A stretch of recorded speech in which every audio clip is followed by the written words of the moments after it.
Me encontré su maleta escondida detrás del sofá, justo al volver de hacer la compra.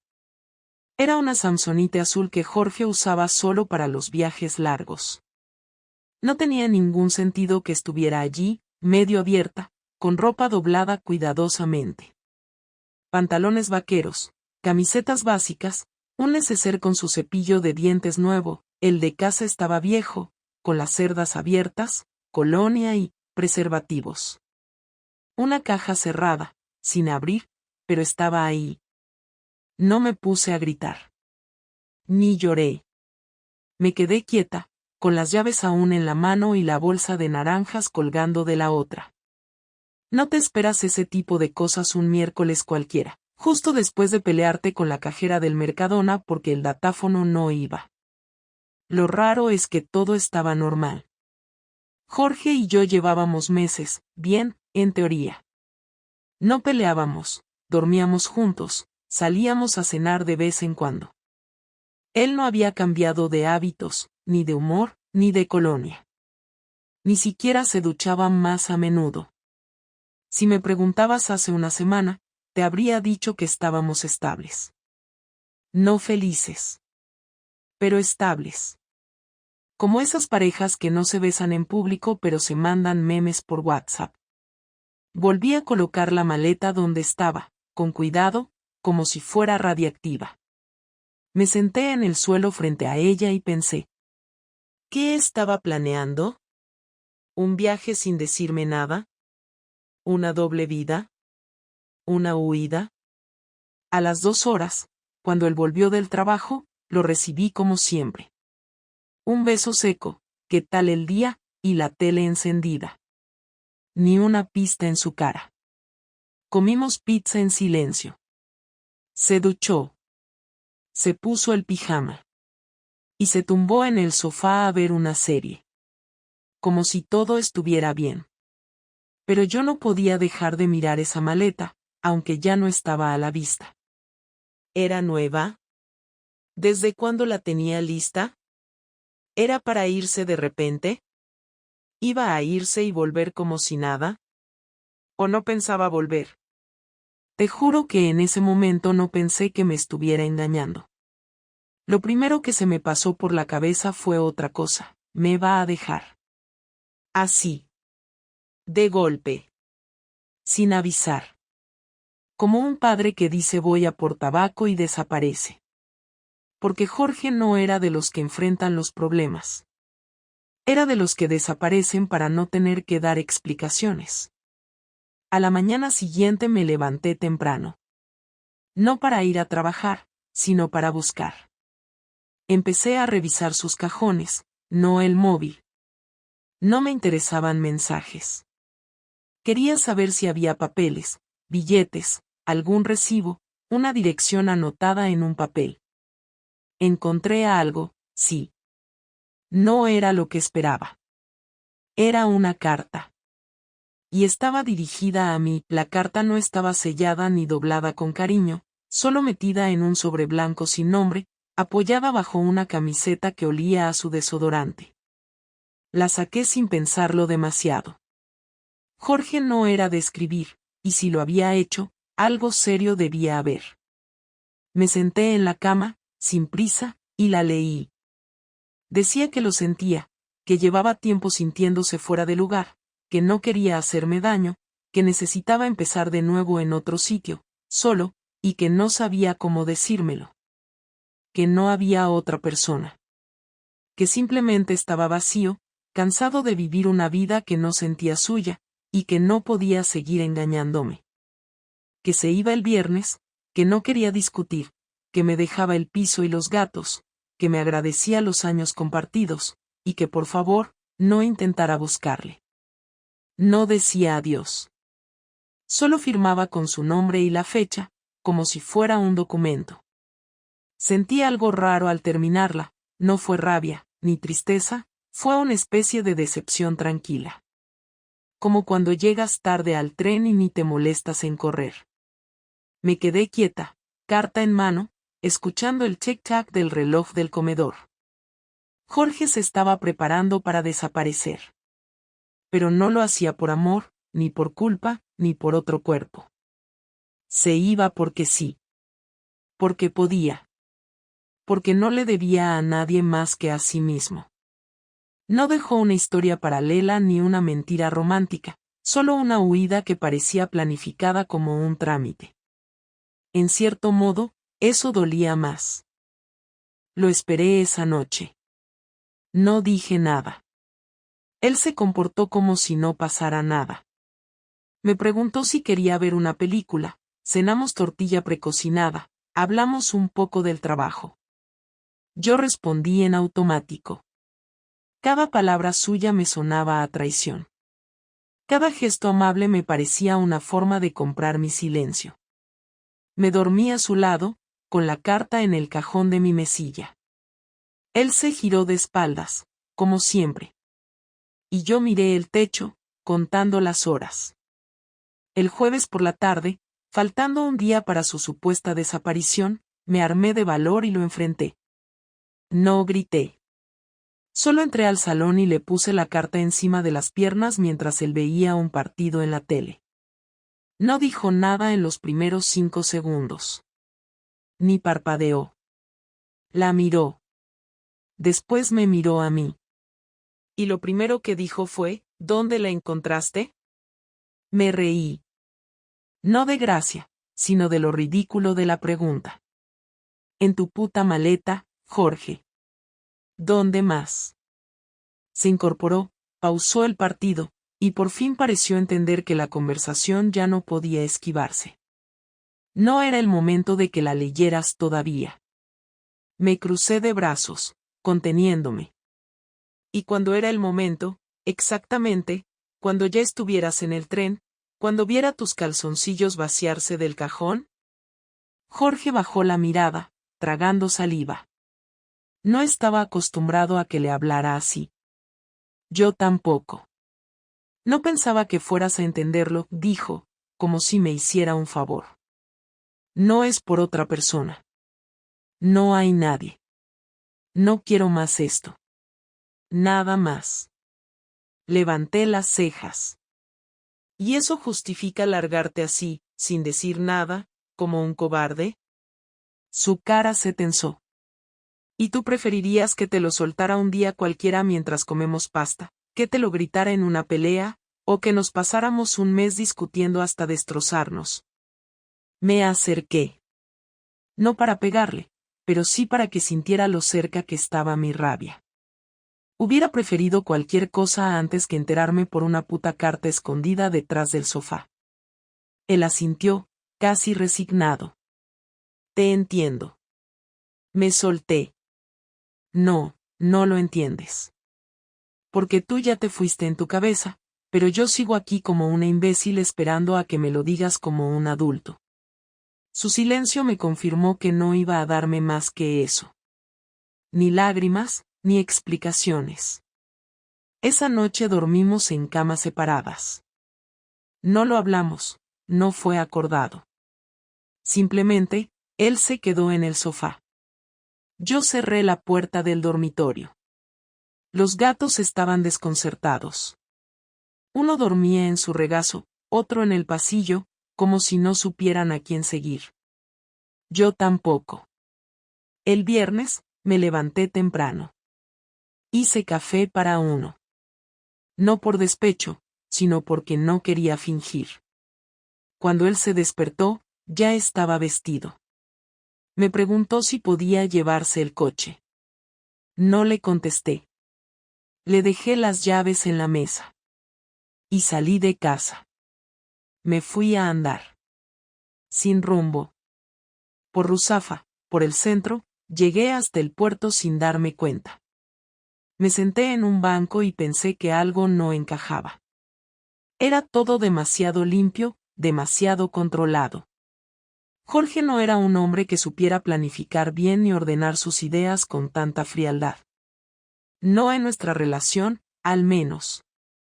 Siempre había sido torpe emocionalmente. Esta carta no era su estilo. Ni sus palabras, ni su forma de dejarme. Era como si alguien se la hubiese escrito. Volví a casa a mediodía. La maleta ya no estaba. Tampoco Jorge. El gato más viejo seguía en el sofá, como si nada. Abrí su armario. Estaba vacío. Había dejado su cepillo de dientes, un par de libros, y el mando de la tele perfectamente apoyado sobre el cojín. Como si no quisiera molestar. En ese momento me di cuenta de algo. La caja de preservativos que encontré en la maleta estaba cerrada, sí. Pero no era nueva. Revisé el código de barras. Estaba caducada desde hacía 6 meses. Me quedé mirando esa caja durante largo rato, sintiendo como algo se partía dentro de mí, pero no era tristeza, era sospecha. Si no había otra persona, ¿por qué esconder eso? ¿Y si había algo más? Me senté en la cama y abrí su portátil. Aún estaba sin bloquear, sin contraseña. No solía usarlo mucho, lo tenía para trabajar desde casa de vez en cuando. Me metí en su correo, sin saber exactamente qué buscaba, y ahí lo vi, un correo marcado como importante, con un asunto que me dejó helada. Confirmación de reserva Hotel Ágora Valencia habitación doble, 3 noches. Fecha, el fin de semana siguiente. Jorge no se iba a desaparecer. Se iba a quedar. Y no se iba solo. No le escribí ni le llamé ese día. Me pasé la tarde entera sentada en la mesa del comedor con el portátil abierto, el correo de la reserva delante y la sensación clara de que, por primera vez en muchos años, sabía exactamente qué iba a hacer. No porque tuviera un plan brillante, sino porque la rabia ya no me dejaba dudar. A las 8:15 de la tarde, cuando normalmente Jorge estaría saliendo del trabajo, le mandé un mensaje corto diciéndole que teníamos que hablar y que viniera a casa, que no me importaba dónde estuviera ni con quién, pero que esa conversación no se aplazaba. No contestó durante casi una hora. A las 9:10 escribió un boy que me pareció insultante por lo escueto, como si todavía pensara que podía controlar el ritmo de lo que estaba pasando. Llegó a las 10:20. No traía la maleta, lo cual ya me confirmó que no estaba yéndose a ningún sitio definitivo. Cerró la puerta despacio, dejó las llaves en el cuenco y se quedó de pie en el recibidor, sin quitarse la chaqueta. Yo estaba sentada en la silla, recta, con el portátil cerrado delante de mí. No le ofrecí sentarse ni beber algo. ¿Qué pasa?, preguntó con ese tono neutro que usaba cuando quería evitar problemas. Le señalé la silla de enfrente y esperé a que se sentara. Cuando lo hizo, abrí el portátil y giré la pantalla hacia él sin decir nada. Reconoció el correo al instante. No intentó disimular. Cerró los ojos un segundo y suspiró, como si yo fuera una molestia más en un día largo. No es lo que piensas, dijo, y fue ahí cuando ya no pude contenerme. No me digas esa frase. No ahora. No después de la carta, de la maleta y de esto. Le pedí que me explicara por qué había mentido. No levanté la voz, pero cada palabra me salía dura. ¿Quién es?, pregunté, directa. Se quedó callado unos segundos, mirando la mesa. No es nadie importante, respondió, y me reí. ¿Tampoco importante que reservaste un hotel para pasar 3 noches con ella? Ahí levantó la cabeza. No es así. No íbamos a pasar 3 noches. Era solo un sitio tranquilo para hablar. Me apoyé en el respaldo. Hablar. En una habitación doble. Empezó a ponerse nervioso. Se pasó la mano por el pelo, algo que hacía siempre que se sentía acorralado. Lucía, no me lo pongas más difícil. Esa frase me encendió. Lo difícil lo hiciste tú. Yo solo estoy pidiendo la verdad. Se levantó y empezó a caminar por el salón, como si moverse le ayudara a ordenar sus mentiras. Es una compañera del trabajo. Se llama Marta. No ha pasado nada entre nosotros. Lo miré sin pestañear. No me mientas más. Ya lo hiciste suficiente. Negó con la cabeza. Te juro que no ha pasado nada. Le señalé el portátil otra vez. Entonces explícame esto. Explícame por qué una compañera del trabajo necesita un hotel en fin de semana y preservativos caducados en una maleta. Se detuvo. Se quedó quieto. Y por primera vez desde que lo conocía, no supo qué decir. Ese silencio fue peor que cualquier confesión. Al final habló. No sabía cómo irme sin hacerte daño. Me levanté de golpe. ¿Irte? No querías irte. Querías quedar bien. Querías dejarme una carta bonita, desaparecer un par de días, probar algo nuevo y volver si no funcionaba. Se giró hacia mí, molesto. Eso no es verdad. Me acerqué. Claro que lo es. Porque si realmente quisieras irte, no reservarías un hotel aquí mismo. Te irías lejos. Pero no. Te quedas cerca. Por si acaso. Me miró como si acabara de decir algo injusto. Estás exagerando. No, le contesté, estoy atando cabos. Ahí empezó la discusión de verdad. Subimos el tono. Yo le dije que era un cobarde, que había preferido inventarse una huida antes que admitir que le atraía a otra persona, que había jugado conmigo como si fuera una tonta. Él me respondió que yo llevaba años distante, que siempre estaba cansada, que nunca tenía ganas de nada, que con Marta se sentía escuchado. Esa frase me dolió más de lo que esperaba. ¿Escuchado? ¿Y conmigo qué hacías cada noche? Se encogió de hombros. Estábamos juntos, pero no conectábamos. Le contesté sin pensar. Eso no te da derecho a mentir. Se acercó más. ¿Y a ti sí te da derecho a juzgarme así? Me quedé helada. ¿Cómo dices? Se mordió el labio, arrepentido de haber hablado demasiado. Nada. Olvídalo. Pero no lo olvidé. Le dije que sabía que había algo más, que no cuadraba su papel de víctima incomprendida con todo lo que había preparado. Le exigí que me dijera la verdad completa. Me miró durante varios segundos, evaluando si todavía podía sostener la mentira. No pudo. Quería ver qué se sentía, dijo al final, en voz baja. Quería sentir algo distinto. Lo miré con una mezcla de desprecio y cansancio.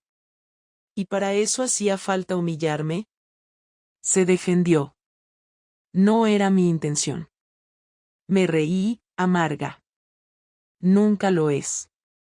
Y entonces solté lo que llevaba días guardándome. No eres el único que ha sentido algo distinto. Se quedó rígido. ¿Qué quieres decir? Respiré hondo. Que no soy tan tonta como crees. Que no he sido la única que se ha sentido sola. Que yo también crucé una línea. Su cara cambió por completo. Pasó de la defensiva al shock en segundos. ¿Me estás diciendo que me has engañado? No respondí enseguida. Sí. Lo dije sin rodeos. No añadí detalles. No hizo falta. Se dejó caer en el sofá como si le hubieran quitado el aire. ¿Desde cuándo?, preguntó, con la voz rota. Hace unas semanas. Se tapó la cara con las manos. ¿Con quién? Dudé un segundo. No importa. Se levantó de golpe. Claro que importa. Le sostuve la mirada. Se llama Álvaro. Y pasó una vez. Empezó a caminar de nuevo, esta vez furioso. ¿Y tú me llamas mentiroso a mí? Me mantuve firme. Yo no te escribí una carta. Yo no fingí irme. Yo no te miré a la cara durante días sabiendo que iba a desaparecer. Se giró. Pero me engañaste. Asentí. Sí. Y no voy a justificarme. Fue una decisión mía. Igual que lo tuyo. El silencio que vino después fue pesado. Los dos sabíamos que algo se había roto del todo. Jorge se sentó otra vez, derrotado. Entonces ya está, dijo. Supongo. Me crucé de brazos. No. Ahora empieza lo complicado. Me miró, confuso. ¿Qué quieres decir? Me acerqué despacio. Que ahora sabes cómo se siente. Y ahora vamos a decidir qué hacemos con todo esto. Pero no hoy. Cogí su chaqueta del respaldo. Esta noche no te quedas aquí. Abrió la boca para protestar, pero lo corté. Vete al hotel. Al que ya tienes pagado. Pero solo. Me miró con rabia y vergüenza mezcladas. ¿Y mañana? Lo pensé un segundo. Mañana hablaremos. Con todo sobre la mesa. Sin cartas. Sin maletas. Cerró la puerta detrás de él sin dar un portazo. Me quedé sola en el salón, temblando, pero extrañamente tranquila. Había dicho la verdad. Toda. Y ya no había vuelta atrás. La mañana siguiente no fue tranquila. Me desperté temprano, sin despertador, con los músculos tensos y la cabeza funcionando como si hubiera dormido solo un par de horas. Me quedé un rato en la cama mirando al techo, escuchando los ruidos del edificio, una ducha en el piso de arriba, la puerta del vecino que se cerraba, el camión de la basura en la calle. Me levanté sin mirar el móvil. No quería ver si Jorge había escrito. Sabía que lo habría hecho, probablemente de madrugada, con algún mensaje torpe cargado de remordimiento o reproches, pero preferí no abrirlo todavía. Me hice café, me senté en la mesa de la cocina, y estuve un buen rato sin hacer nada más que mirar la taza. Tenía la cabeza llena, pero no encontraba una sola idea clara. Solo sabía que no podía dejar que todo quedara en discusiones, que él tenía que sentir lo que era perder el control de la situación, lo que era quedarse sin opciones, sin protección. Esa necesidad me salió sin pensar, como si no la hubiese planeado. Ya no era solo dolor, era otra cosa más cruda. Encendí el portátil. No para revisar nada personal, sino para buscar algo. Tenía la dirección del hotel que Jorge había reservado. Estaba en el centro, cerca de la estación del norte. Entré en la web y vi que aún quedaban habitaciones libres. Reservé una. No usé mi nombre ni mi correo habitual. Hice una cuenta nueva, puse un nombre falso, y pagué con una tarjeta que apenas usaba, de esas que tenía guardadas para compras ocasionales. Quería estar ahí, pero no como él esperaba. No pensaba espiarlo. Ni montar un escándalo. Tenía algo distinto en mente. Preparé una maleta pequeña. No metí ropa bonita ni nada especial, solo lo justo para pasar una noche. Cogí también una carpeta que guardaba desde hace tiempo en el cajón de la cómoda, donde tenía documentos que Jorge ni sabía que conservaba, copias de nuestras escrituras, registros de la cuenta común, facturas grandes pagadas por mí sola, pruebas de que durante años había llevado el peso económico de muchas cosas mientras él se excusaba con sus meses flojos en el trabajo. También metí un par de capturas de pantalla, nada íntimo, solo conversaciones suyas con esa tal Marta que había conseguido ver mientras él dormía semanas atrás, cuando ya sospechaba pero aún no tenía pruebas. No era mucho, pero era suficiente para hacerle entender que no estaba tan a salvo como creía. Salí de casa por la tarde. Fui caminando, sin prisa. Llegué al hotel y pasé por recepción como una clienta más. Nadie me reconoció, nadie preguntó nada. Subí a mi habitación y me instalé. No era un sitio lujoso, pero estaba limpio y era cómodo. Desde la ventana se veía parte de la avenida. Me tumbé en la cama con el portátil encima, Revisé mis documentos otra vez y preparé una carpeta digital con todo lo que tenía. La subí a un servicio en la nube y dejé un enlace listo para enviar. Sabía que Jorge llegaría pronto. Según la reserva, su check-in era esa misma tarde. Podía pasarme por recepción a preguntar, pero preferí esperar. No quería verlo todavía. A las 7, salí de la habitación y bajé. No para buscarlo, sino para dejarle un sobre. Lo preparé en el ascensor. Dentro metí una nota escrita a mano, corta, clara: sé todo. Esto no se queda aquí.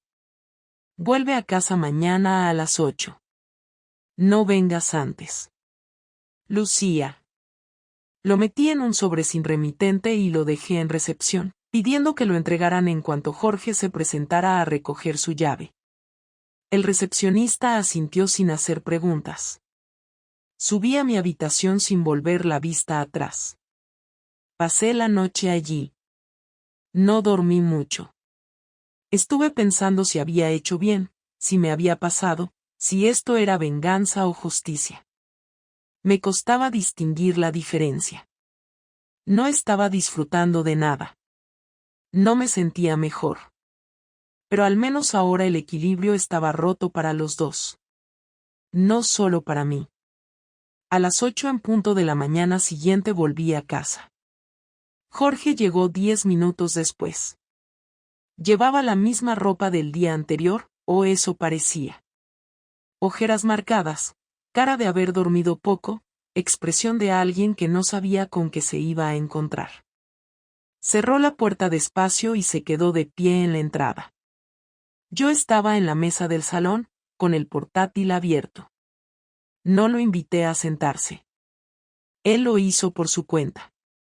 Esperó que hablara yo primero. Y lo hice. Tengo toda la información que necesito para hacerte daño. Para arruinarte legalmente. Y lo sabes. Jorge no dijo nada. Solo me miraba. No lo voy a hacer, pero quiero que sepas que puedo. Que la próxima vez que pienses que puedes desaparecer sin consecuencias, te acuerdes de esto. No dijo nada. Respiraba rápido, pero no hablaba.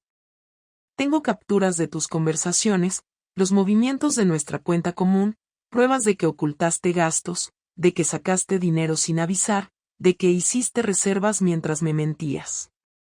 Jorge asintió, casi en silencio.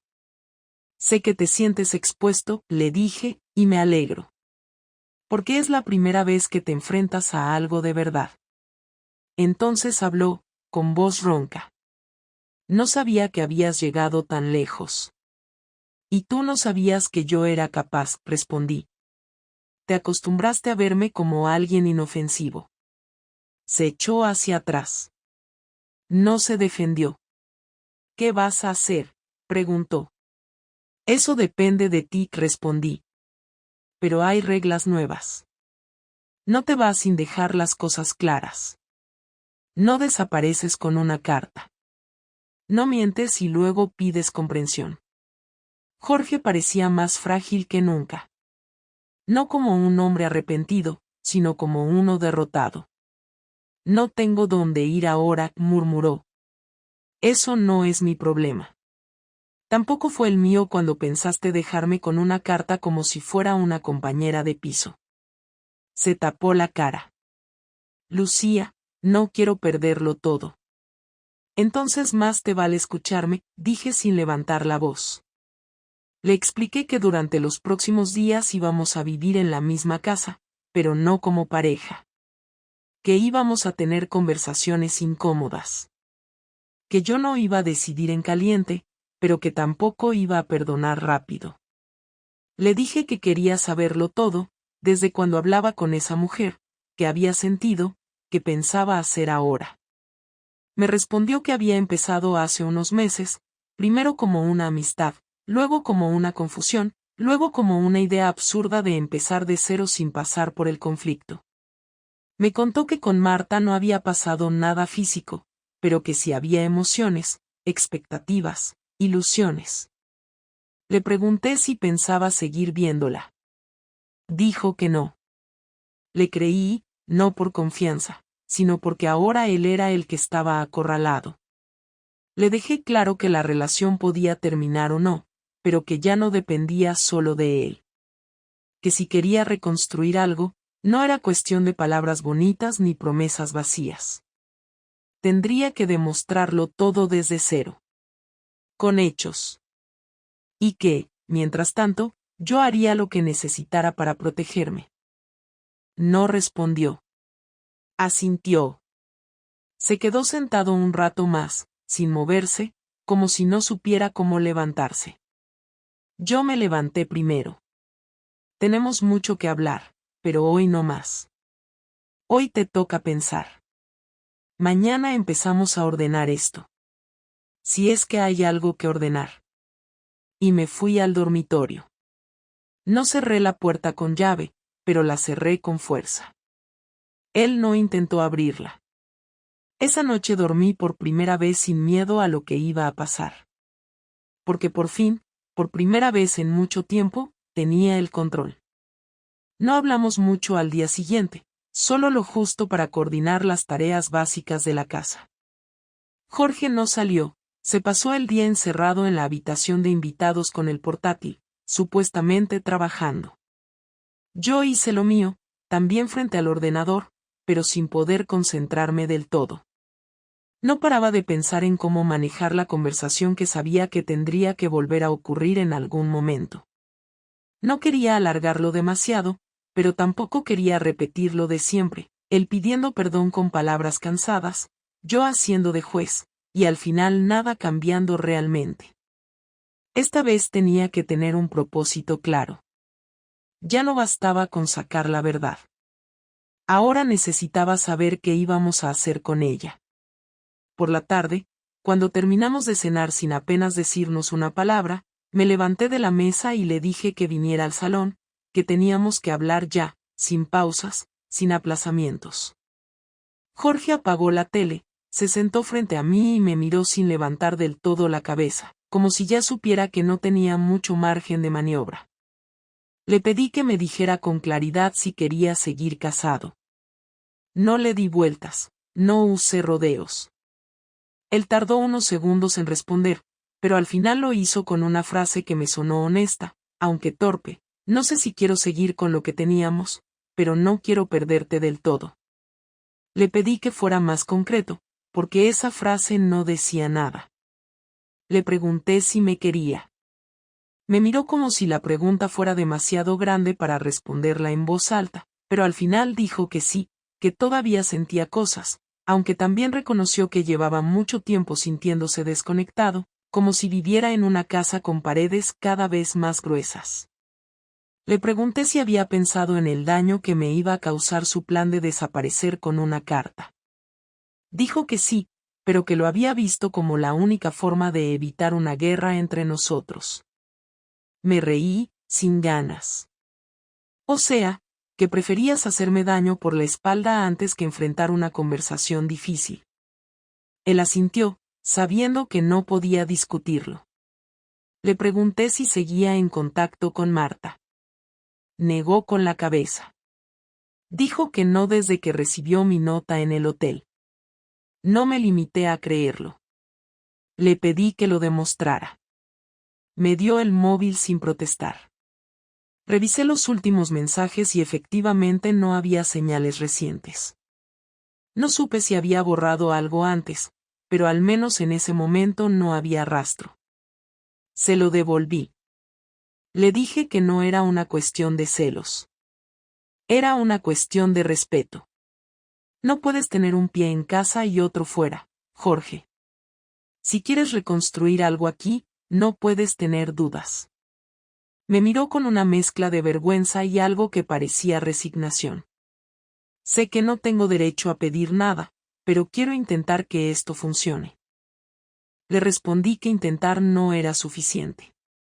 Que si realmente quería que funcionara, tendría que tomar decisiones concretas. Le dije que no iba a estar esperando a que él resolviera sus confusiones. Que yo también tenía vida, deseos, derecho a rehacer mi historia si decidía que este capítulo se cerraba. Me escuchó sin interrumpir, lo cual era raro en él, porque siempre intentaba rebatir o justificar. Esta vez no. Esta vez parecía entender que estaba en una posición que no podía controlar. Le dije que necesitaba un tiempo sin su presencia constante. No una separación definitiva, pero sí una pausa física. Le propuse que se fuera una semana, que no me hablara, que se apartara. Que necesitaba ver qué sentía sin él respirando en la habitación de al lado. Lo pensó un rato y luego dijo que estaba bien. Preguntó si podía quedarse hasta el lunes para organizar algunas cosas del trabajo. Acepté. Puse una condición clara: durante esos días no quería ni un solo mensaje, ni una llamada, ni una disculpa enviada por correo. Nada. El lunes por la mañana se fue. No dijo adiós. Solo se llevó una maleta, su portátil, y me dejó las llaves en la encimera. Yo no me asomé a la ventana cuando bajó. Me encerré en la habitación y puse música. No para distraerme, sino para evitar el silencio. Los primeros días fueron extraños. No lo eché de menos. Tampoco me sentí liberada. Me sentí suspendida. Como si estuviera esperando algo que no terminaba de llegar. Pensé mucho en mí, no en él. Pensé en qué quería realmente, no en si podía perdonarlo. Me hice preguntas difíciles: si me veía dentro de 5 años con él, si me imaginaba pasando página de verdad, si tenía fuerzas para reconstruir algo o si lo que me ataba era la costumbre. No llegué a una conclusión definitiva, pero sí a una sensación clara: no podía volver a la vida de antes. El viernes me desperté con un correo suyo. No lo había abierto, pero el asunto era: te dejo esto y me voy. Dudé unos minutos. Al final entré. Había un archivo adjunto y un texto corto que decía: no espero que me perdones, pero quiero que sepas que estoy dispuesto a irme si me dices que no hay nada que recuperar. Si hay una mínima parte de ti que todavía me ve como algo más que un error, dime cuándo volver. El archivo era un documento con una renuncia a cualquier reclamación económica sobre el piso, una lista de cosas que se llevaría si nos separábamos, y una nota final donde ponía que no tenía intención de pelear por los gatos, los muebles o los ahorros. Que si me quería lejos, me lo haría fácil. Lo cerré sin contestar. Lo leí una vez más por la tarde y lo volví a cerrar. Esa noche salí a caminar, cosa que no hacía desde hacía tiempo. No pensé en llamarlo. Tampoco en responder. Me limité a caminar durante más de 1 hora por calles que conocía de memoria, pero que no recorría sola desde antes de estar con él. Al volver a casa, me preparé una cena ligera y me senté en el sofá sin encender la tele. Me quedé pensando en el silencio de la casa, que ahora sí se sentía real. El sábado por la mañana le escribí. Solo una frase: vuelve el lunes. Tenemos que terminar esta conversación en persona. No me respondió de inmediato. Al mediodía dijo de acuerdo. Esa fue toda nuestra comunicación hasta que lo vi entrar por la puerta otra vez. Jorge volvió más delgado, más serio, como si esos días le hubieran pasado factura. Yo también había cambiado, aunque no por fuera. Estaba distinta por dentro. Más firme. Menos dispuesta a negociar lo que no se puede negociar. Esa noche nos sentamos a hablar una última vez, sabiendo que el final, de un modo u otro, estaba cerca. Le dije que había tomado una decisión, pero que no iba a decirla todavía. Quería que él hablara primero. Que fuera él quien, por una vez, pusiera todo sobre la mesa sin miedo. No para convencerme, sino para que quedara claro si estaba hablando desde la verdad o desde la necesidad de no quedarse solo. Esa conversación fue larga. Lo que se dijo ahí definió todo lo que vendría después. Y por primera vez, él fue sincero sin esconderse. Sin promesas. Solo hechos. Solo una aceptación real de lo que había roto. Me pidió que hablara yo, pero le dije que ya había hablado suficiente, que ahora le tocaba escuchar. Él ya había dicho lo que pensaba, que me quería pero que no sabía si seguía siendo amor o solo costumbre, que había sentido con otra persona algo que no sabía que echaba de menos, que se había asustado cuando vio que era capaz de planear una vida fuera de la nuestra, que no lo hizo con odio ni con frialdad, sino con una especie de impulso que no supo detener, y que aunque no había consumado físicamente nada, la traición emocional estaba ahí, clara, repetida y deliberada. También dijo que lo había pensado todo durante la semana fuera, que leyó la carta que me había escrito varias veces, que entendió lo cobarde que fue, que entendió el daño de querer marcharse sin exponerse, sin tener que sostener la mirada de quien se quedaba con el vacío, y que no había disculpas suficientes que borraran la manera en que quiso irse, pero que estaba dispuesto a aceptar cualquier consecuencia que yo pusiera, incluso la separación total, sin discusiones, sin retener nada, sin poner excusas. Lo escuché hasta el final sin interrumpirlo, sin asentir ni negar, solo mirándolo como si estuviera en una entrevista. Cuando terminó, hubo un silencio largo, denso, incómodo. Él se removía en la silla, esperando algún gesto, alguna señal que le diera una pista. Pero no se la di. Me tomé unos segundos más y le dije que no lo odiaba, que no me sentía traicionada en el sentido clásico de la palabra, que no era rabia lo que sentía sino una certeza difícil de explicar, una sensación de haber llegado a un punto donde ya no quería volver, aunque técnicamente pudiera. Le dije que lo que habíamos construido estaba demasiado lleno de rutinas que nos tapaban los huecos, que habíamos dejado de hablarnos antes de que apareciera Marta, que nos habíamos ido quedando en piloto automático, y que él, con todo lo mal que lo había hecho, al menos había tomado una decisión, aunque fuera la equivocada. Yo, en cambio, me había quedado esperando sin actuar. Le dije que mi mayor error había sido no reaccionar a tiempo, no asumir que estábamos cada vez más lejos, y que su traición no era el origen de nuestro final, sino la prueba definitiva de que ya estaba todo roto. Jorge empezó a hablar, con tono bajo, para decir que eso no tenía por qué ser así, que había parejas que pasaban por crisis y salían adelante, que podríamos intentarlo con terapia, con reglas nuevas, con tiempo. Le pedí que no lo hiciera. Que no intentara salvar algo por miedo al cambio, que no buscara reconstruir lo que ya sabíamos que no tenía base. Me preguntó si ya no lo quería. Le dije que sí, que todavía había cariño, que no se borraba todo de un día para otro, pero que ese cariño no alcanzaba para vivir juntos, para compartir cama, para seguir fingiendo que solo necesitábamos una etapa nueva. Él agachó la cabeza. Entonces ya está decidido. Le dije que sí. Que no quería seguir casada. Que no quería vivir con una persona con la que ya no compartía proyectos, ni ilusiones, ni confianza. Le aseguré que no iba a hacerle daño legalmente, que no lo iba a dejar en la calle, que podríamos resolverlo todo de forma civilizada. Pero que ya no había espacio para más conversaciones sobre qué podríamos haber hecho distinto. Ya estaba hecho.